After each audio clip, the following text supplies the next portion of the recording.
Welcome back to the channel, guys. It's another day here, P Street Garage. I got the front hub assemblies of my 69 bay window, and I've got them on the workbench here in the shop. And what I want to do is I want to break these down and clean them up. I have no idea if there's anything inside these drums. When I did the back brakes on this bus, there was absolutely nothing. Everything had been already removed. So what I'm going to do now, I want to take these apart and see what this all entails. I have all new, brand new components bought for this.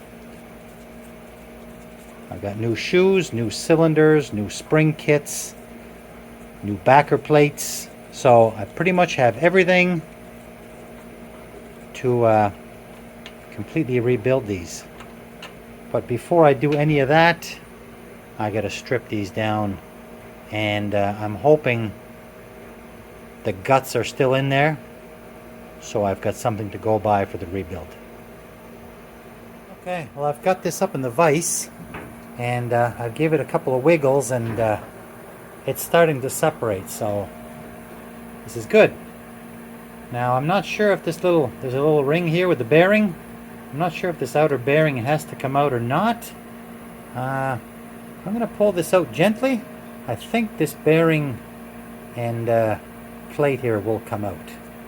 So let's see what is inside. Well, this is kind of good news. This is like brand new. This is a, of course this is not brand new, I'm being sarcastic. This is a disaster. However, at least I can see how everything goes. I'm going to take lots of pictures for the front end on these buses. I'm not sure if they're all like that. This is a 69 bay window, so 69 still has the drum brakes all around. There's actually 2 cylinders per hub, and there is actually a brake line within, so that the pressure goes from one cylinder to the other. And a few videos back, when I was working on my brakes, there were 2 small steel hoses that I could not figure where they went, and it took me a while, but I did figure it out after some pondering. And sure enough, this has to be all bent this way like an S, and there's 2 lines, one in the driver's side and one in the passenger side front hub. But at least for now, I can see the shoes, I can see the springs, I can see how everything goes. So with lots of pictures, I'm going to be able to, it's going to make it easier for me to reassemble. So I think what I might even try to do, and I don't even know if I can do this, I'm not sure. If I could separate the shaft, because the shaft with the drum, with the bearings, and all this arm here, I'm going to reuse. And then if I could somehow keep this intact, I could bring in my new backer plates with my new brakes, springs, and I could literally assemble, I think I could literally assemble everything on the bench while using this as my template. I think that would be fantastic, providing the bearings are all good in here. Okay. Might be onto something here. Now, before I get too carried away with this, let's just take a look at this. I just pulled out the outer bearing with this locking ring, and there's a corresponding groove on here, so you can't really mess that up. Now, of course, I'll investigate these a little bit more, see if they're good, see if they got to be replaced. I'm not sure. And then on the other side of the hub, there's the inner bearing with the seal. So again, I'm going to reinvestigate this. If I need all new parts, I'll just get them. The drum will definitely need to be cleaned up. I will be cleaning up this drum and painting it, very much like I did on the back wheels. So far, so good. Now let's figure out how to separate the parts that I need from the parts that are being replaced. I'm thinking maybe here. All right, let's take a closer look. Okay, so I got these loosened, and it's promising because this is all moving now. I got some good movement here. It's obviously where the flex line goes in, and then this little grommet here is obviously where the speedo cable comes in, right through the middle. So it's kind of making sense.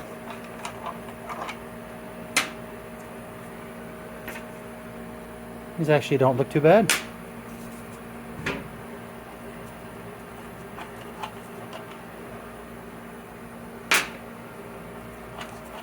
Have to hang on to those because they probably didn't come with the new kit.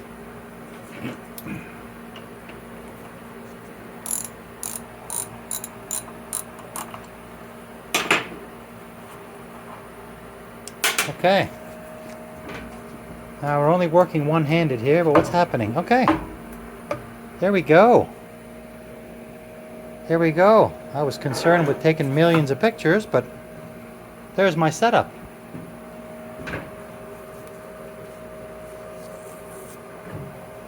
Well, that went fairly well. Not to say that, I mean, the rebuild, as you know, if you've ever done drum brakes, they're just not fun. Doing drum brakes is not fun, but unlike the back, as I've just mentioned, I've got a good example here. So all I need to do is get all my new parts, lay them beside, and recreate this. Okay, let's hold off on this right now. I gotta clean this up, and that'll be good to go. Then I gotta do the same thing with the passenger side. Now let's clean these up.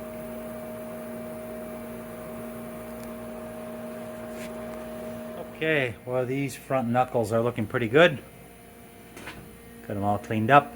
Let's give them a little paint and primer.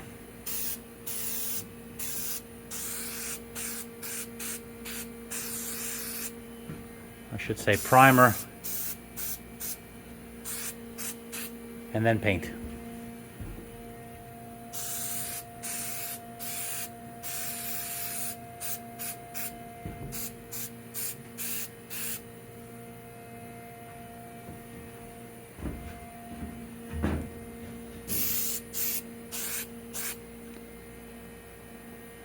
Hi.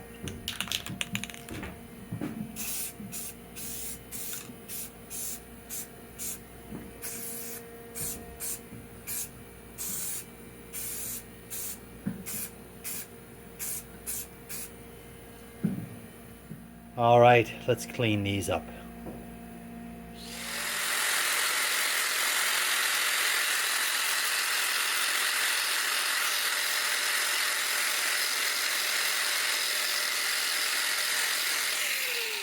Okay, well, you get the idea.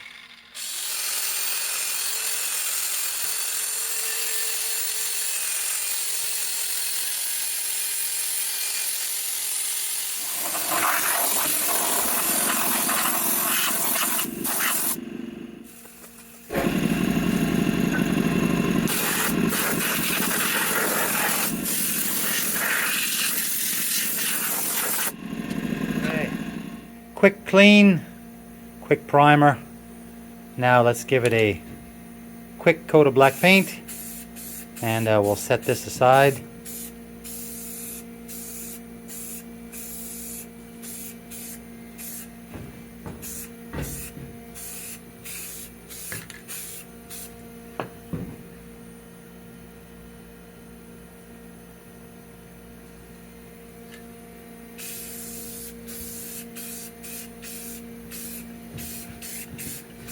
Get all these components stripped, cleaned, and painted.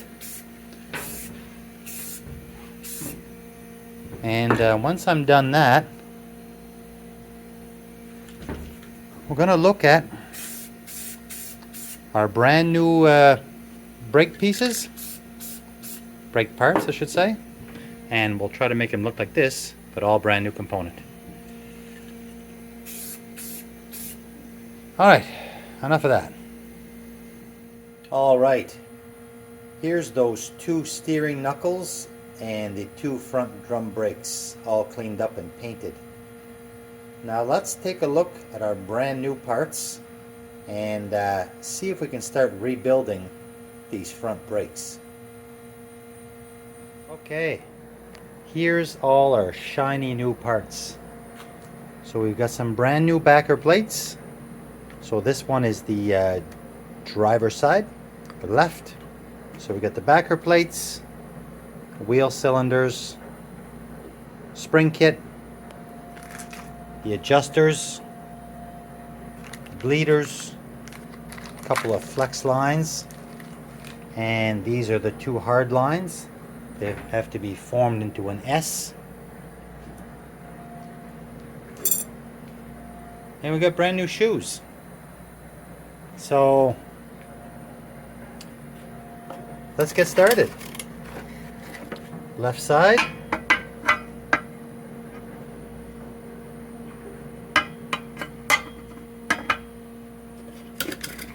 So we've got two for the left. It kind of sits sort of opposite like this. And then two for the right onto this plate. And well, I've done this before. I've already got my back brakes done, so I've got a little bit of experience. Now this is going to be different because I'm not working on the vehicle. I'm working on the bench. And I'm pretty sure I can assemble everything to make it look like this. So I'm going to get started. Let's see how far I can get with this one. Okay, so this is how I'm going to start. I got both wheel cylinders in place. Got my little star adjustments. I'm going to stick that in here with a little bit of anti-seize, and these ones are nice and free. All right, what's next? So the next thing I want to try is this, and I got to make almost like a 90-degree bend here. So I went out and got this little pipe bender, tube bender. It's the smallest one I could find, so I'm gonna fiddle with this, see if I can make these bends. Try not to kink it, ideally. Alright, let's have a go. Okay, so I've got this bent a little bit. I'm just holding it with one hand, but it's kind of working. I mean, it is working. I just almost wish I had a smaller one to make it tighter. Maybe to try to make it tighter bend, but gosh, I don't know. Combination of this and by hand, hopefully we'll get that shape and get that into place. Okay, a bit of progress. So this is my idea. So I think I can make this work. I can definitely make it work. Now the hard part is, as you see over here, you got to make it so it's not just connecting the line. You got to make it so the springs and everything else is not rubbing and in the way. So a little bit more tweaking, and we'll see what we get. Okay, well, I got the line in, and I'm pretty happy. It looks pretty good. Now I failed. I did not get in this little bracket here, but you know, I'm not a Volkswagen technician. And if you look at the new setup, the line would almost have to curve up like this and through, whereas on the old one it was just straight across. It was just straight across. Now if that tab was maybe pointing down or the other way, I could have went straight across, but I think I can live with this. I think I can live without that. I think that looks okay. All right, what's next? Okay, I guess we'll try shoes and springs. So I gotta push these into those slots. I gotta get this one lined up. This one's turned the wrong way. And of course I got these lovely springs that go across. Sort of go backwards fashion like this, but on the inside. Now the only thing I'm noticing that's different on the front and the back is I don't see any holes for these spikes and springs. And even on the old one, unless I'm missing something. So what keeps these from just flopping from side to side? I don't know. I don't see any spikes. Looks like there's no spikes holding this.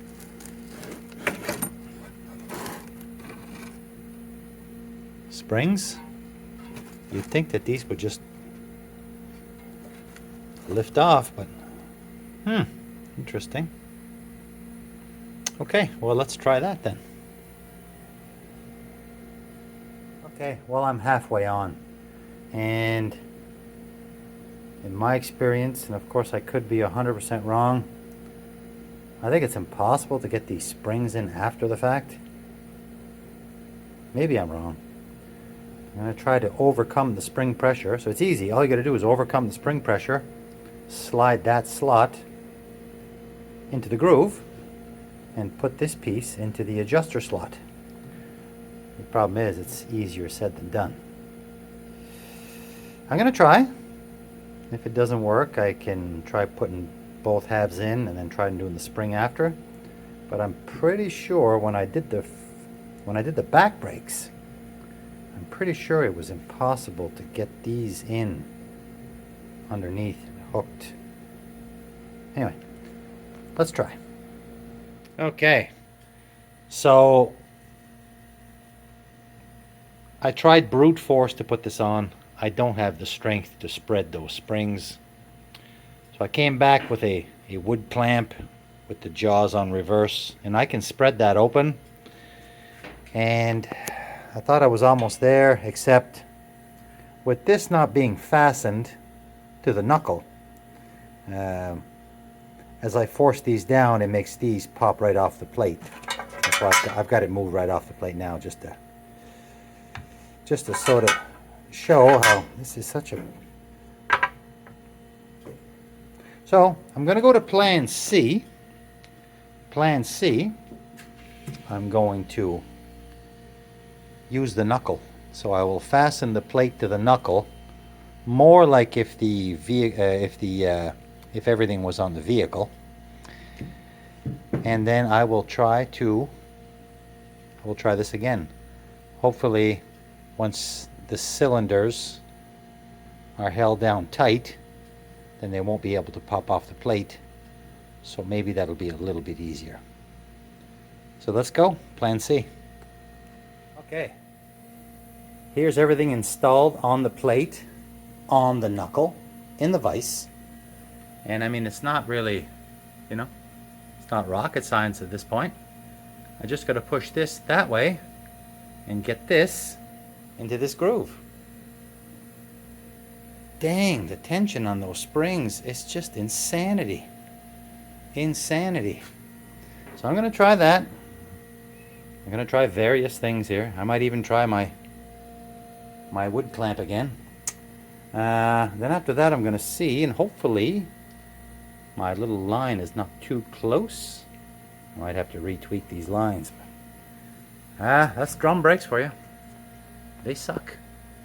Alright guys, well, I just got it in. So what I did is, what I did, I used brute force until I hooked the corner onto here. Then I used a screwdriver, and there happens to be a hole down here. I don't know what this hole is for, but I put the screwdriver in here, and I pried and pried, and I put all my weight down on here until it was in line with this groove, and I slid it in. And I think that's together and on the knuckle. What a flippin' pain. But it looks good. Looks good now that it's done. And if anything, these are going to spread out, so although that appears a little close, that might be okay. And this one here also, when I adjust it out, but it is rather close. Whereas the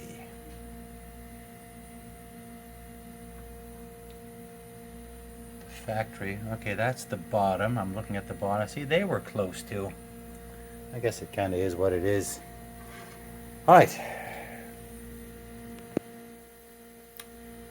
Let's see what's next. Okay, so before I move on to the next one, I just want to show the back. And this is new to me. Obviously, this is a two-wheel cylinder setup.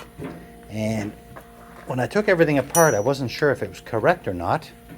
But in this application, it appears that the flex line or pressure line, I'm just putting this in now, but I'm not going to leave it. I'll take this back out. The fluid comes in the top and the bleeder is on the bottom, which seems rather backwards because I've always heard that the bleeder had to be at the highest point. I did a little bit of research. I couldn't really find anything concrete, but it did say, I did find through AI, I guess, that on some older two-wheel cylinder applications, sometimes the bleeder is on the bottom. So this is how it was on the bus. So I'm going to assume that this is right. So I'm going to leave it like this for now. I'm not going to leave this in because I don't want to risk this getting kinked or anything. I'm going to put this back in its wrapper. I'm going to plug this back up and going to lay this aside, and I'm going to jump into the passenger side. So let's get that done. Okay, so here are both sides all done. So what I want to do now is I want to get the hubs onto the rest of the assembly, maybe try to do a little pre-adjustment on the brakes, and put everything back in, grease up those bearings and that shaft, and see what we get when we're all done. All right, we're going to start with the driver's side, and it's written drivers, so I know it's drivers, but really it's the driver's side because it's the one with the rubber grommet for the speedometer cable. And then this also is the driver's side, and well, that's because I marked it, otherwise I never would have known. Now, hardest part with this when you're doing the grinding is keeping all this clean and including that inner bearing. So I'm gonna, before I even dry fit, I'm gonna spray some cleaner in here a little bit. I've got the outer bearing all cleaned, and what I'm gonna do first, I'm gonna do a dry fit once this is clean, and after that I'm gonna see how much adjustment I've got to do on here, and then I'm gonna lube this up with some grease, same with the inner and the outer bearings, and we'll slide these together. So let's see how this goes.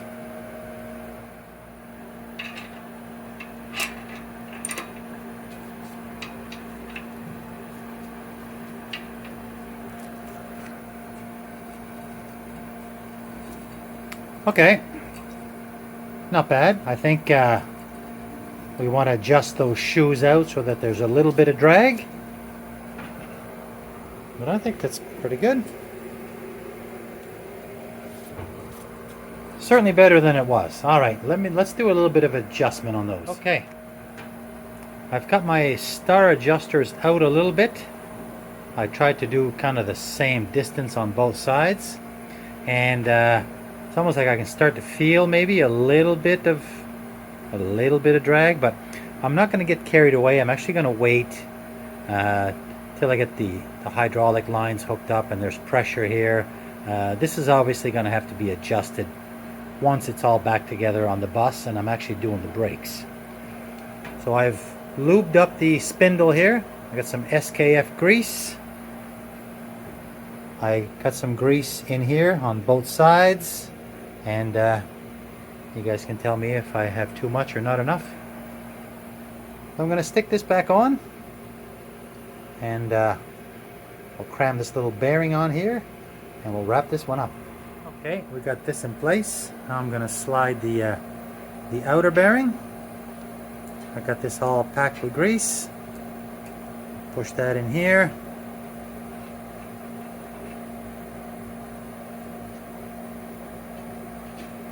I can just feel just the slightest, but again, I think it's best to hold off. And then this crazy locking arrangement, and if we remember, it is a, call it a backwards thread, a right hand thread, so it tightens going opposite. So bring this all the way down. I'm not sure how tight this has to be going down. I actually haven't done my research yet on this, so I'm just going to bring it in by hand. And of course there's an Allen key here that has to be tightened up. But I think for now,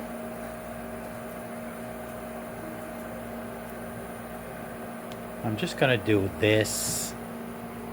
And as mentioned, there's going to be a need to do some further adjustments. So now all we got to do is get our dust cap on here, and that's just in wet paint over here. So I'll pop that on in a bit once it's dry, and we'll do the other one, and then we'll call this done. Alright guys, there we have it. I got everything together, both sides done. So it took a little bit of effort, but we got our brakes all together. So we're one step closer to taking this thing down the road. Well, we're not quite there yet, but now we got some front brakes. So I'm going to leave it here for now. Thanks for watching. Appreciate anybody who tuned in. And we'll catch you guys in the next video. Lots more to come on this one.